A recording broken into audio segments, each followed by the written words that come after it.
অতিবৃষ্টি ও নদ নদীর পানি বিপজ্জনকভাবে বৃদ্ধির কারণে দেশের অনেক অঞ্চলে বন্যার আশঙ্কা দেখা দিয়েছে।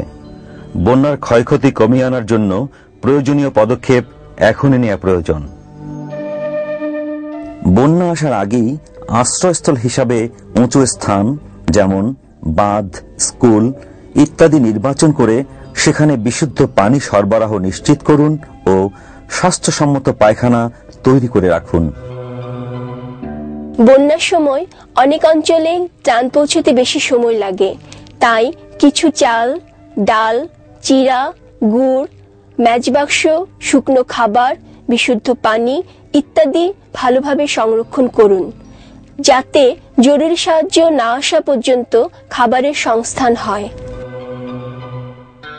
বন্যার সময় যোগাযোগ ব্যবস্থা ক্ষতিগ্রস্ত হয়, তাই জরুরি ব্যবহারের জন্য নৌকা বা ভেলার ব্যবস্থা করে রাখুন। বন্যার সময় ডায়রিয়া, টাইফয়েড রোগ বেশি হয়, তাই এর জন্য প্রয়োজনীয় ঔষধ ও বেশি করে খাবার স্যালাইন প্যাকেট সংগ্রহ করে রাখুন। সকল সময় বিশুদ্ধ পানি পান করুন। আর্সেনিক মুক্ত টিউবওয়েলের পানি খাওয়া সহ সকল কাজে ব্যবহার করুন, অথবা পুকুর, কুয়া ইত্যাদির পানি 5 থেকে 10 মিনিট টক বগিয়ে ফুটিয়ে পান করুন।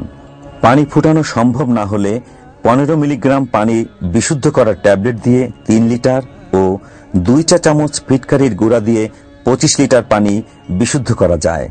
এছাড়া ফিল্টার ব্যবহার করে ও বৃষ্টি থেকেও বিশুদ্ধ পানি পাওয়া যায়। বন্যার সময় গবাদি পশুর খাদ্যের সংকট বেশি হয়, তাই গবাদি পশুর খাদ্য সংরক্ষণ করুন এবং উঁচু স্থানে যেমন রাস্তা বা বাঁধের পাশে এখনই মাসকলাই ও ঘাস চাষ করুন। বন্যার সময় গবাদি পশু ও হাঁস মুরগির বিভিন্ন রোগ ও মরক দেখা দেয়, তাই আগেই এর প্রয়োজনীয় প্রতিষেধকের ব্যবস্থা করুন এবং এগুলো উঁচু স্থানে নেয়ার ব্যবস্থা করে রাখুন। নিচু জায়গার বীজতলার পরিবর্তে উঁচু জায়গায় বীজতলা তৈরি করুন এবং প্রয়োজনীয় ফসলের বীজ মাচা তৈরি করে উঁচু শুকনো স্থানে ভালোভাবে সংরক্ষণ করুন।